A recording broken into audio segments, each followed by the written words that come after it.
त्यानंतर वंचित बहुजन युवा आघाडीचे युवा नेतृत्व सुजातदादा आंबेडकर यांना विनंती करतो की या ठिकाणी मार्गदर्शन करायचं। आणि माझ्या मित्रांनो, तुम्हा सर्वांना माझा जय जिजाऊ, जय शिवराय, जय ज्योती, सलाम अलैकुम आणि जय भीम। सर्वात प्रथम मी आज इकडे ही घोषणा करतो की डॉक्टर बाबासाहेब आंबेडकर व्यायामशाळा पिंपळगाव याचं लोकार्पण सोहळा कंप्लीट झालेला आहे आणि आजपासून आपल्या सर्वांसाठी ही व्यायामशाळा उपलब्ध आहे। आणि खास करून या गावाच्या सदस्यांचा, आपल्या गावाचे सरपंच आणि वंचित बहुजन युवक आघाडीचे सगळे सदस्य, ज्यांची ही आयडिया होती, ज्यांची ही कल्पना होती की आपण प्रत्येक गावामध्ये एक व्यायामशाळा काढू, यांचं खास करून मी त्यांचे आभार मानतो आणि यांना पण शुभेच्छा देतो की एक खूप चांगला उपक्रम आपण इकडे राबवलाय। आणि तो याच्यासाठी राबवलाय की आपल्या सर्वांना माहिती आहे की आपल्याच गावामधनं, आपल्या जिल्ह्यामधनं असे बरेचसे पोर आहेत, तरुण युवक आहेत, जे पोलीस ट्रेनिंग साठी व्यायाम करू इच्छित आहेत, जे आर्मी भरतीसाठी व्यायाम करू इच्छित आहेत, आणि तेवढंच नाही तर पुढील सरकारी नोकरी मिळावी त्याच्यासाठी बँक असो, रिझर्व्ह पोलीस असो, रेल्वेज असो, एअरफोर्स असो किंवा वेगवेगळ्या सरकारच्या ज्या संघटना असो, तिकडे स्पोर्ट्स कोट्यामधनं, क्रीडाच्या कोट्यामधनं नोकरी घ्यायला बघतात। ही आपली पूर्ण रनिंग करतात, पळतात, धावतात आणि फिजिकलची तयारी करतात, पण त्यांना व्यायामशाळा नसल्यामुळे इकडच्या बाकीच्या प्रस्थापितांपासून मार खातात।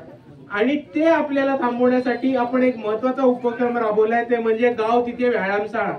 हा एक महत्वाचा उपक्रम वंचित बहुजन आघाडीने राबवला आणि फक्त 1-2 गावात नाही, तर अकोल्यातली ही 27वी व्यायामशाळा आहे जी वंचित बहुजन आघाडीने उघडली आहे। आणि ती शहराच्या मध्यभागी नाही, एसीबीसी काही नाही, तर पिंपळगाव जे आपल्या जिल्ह्याचं एक टोक मानलं जातं, जिल्ह्याचं शेवटचं गाव मानलं जातं, तिथे येऊन तुमच्या सर्वांच्या डोळ्यासमोर उपस्थित राहून एक व्यायामशाळा उघडलेली आहे। आणि या व्यायामशाळेमध्ये काही घोटाळा बिटाळा नाहीये। आपले सरपंचीच्या विचारात सगळ्या पदाधिकाऱ्यांनी सगळे मशिनी मारून बघितल्या चालतायत की नाही, आणि सगळ्यांनी टेस्टिंग करून बघितले की व्यायामशाळा नीट चालते की नाही। आणि त्यासाठी मी सरपंचजींचे आभार मानतो की त्यांनी या उपक्रमामध्ये आम्हाला साथ दिली आणि आमच्या बरोबर आला। पण मित्रांनो, हेच समजून घेत असताना आपल्याला ह्याची दुसरी पण बाजू समजायची। बोलत असताना इकडे श्रीकांत दादा पण बोलले की आर्मी ट्रेनिंग, पोलीस भरतीसाठी आपली पोरं तयारी करतात आणि त्याच्यासाठी व्यायामशाळा महत्वाची। पण या सरकारचं धोरण असं चालू आहे की त्यांना आपल्या विकासाचा रस्ता थांबवायचा आहे। आपण आज जिल्हा परिषदेच्या शाळेमध्ये इकडे उपस्थित राहिलोय। आज तर हे सरकार जिल्हा परिषदेच्या शाळा बंद करून, 4 शाळा बंद करून मध्यवर्ती 1 शाळा उभे करण्याचा प्रयत्न करते, ते पण कॉन्ट्रॅक्ट वरती, कंत्राटी वरती। दुसऱ्याच बाजूला पोलीस भरती असेल, इकडच्या शासकीय सरकारी नोकऱ्या असतील, अधिकाऱ्यांचे पोझिशन असतील, त्याची भरती बंद करून इकडचं सरकार ते कंत्राटी भरती सुरू करत आहे। आणि ह्या सगळ्या परिस्थितीमध्ये इकडच्या युवकांसाठी, तरुणांसाठी, कष्टकरी समाजातल्या गोरगरिबांच्या, शेतकऱ्यांच्या पोरांसाठी कोण उभं राहून लढत असेल तर ते फक्त आणि फक्त बाळासाहेब आंबेडकर आणि त्यांची वंचित बहुजन आघाडी। आणि म्हणून मी आपल्या सर्वांना ही विनंती करतो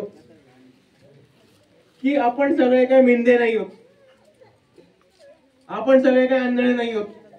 काय चालू आहे ते आपल्याला दिसतं, काय चालू आहे ते आपल्याला समजतं, आणि ह्या सगळ्या गोष्टी आपण आपल्या डोळ्यांनी बघा, आपण आपल्याच डोक्याने विचार करा, कोणी सांगितलेल्यावरती भरोसा नका ठेवू।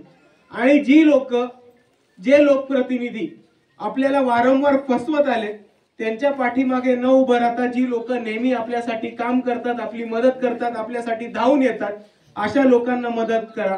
आणि मग त्याची सुरुवात आपण बाळासाहेब आंबेडकर यांच्या लोकसभेच्या निवडणुकीपासून करू आणि त्याचा शेवट आपण पिंपळगावच्या ग्रामपंचायतीमध्ये करू।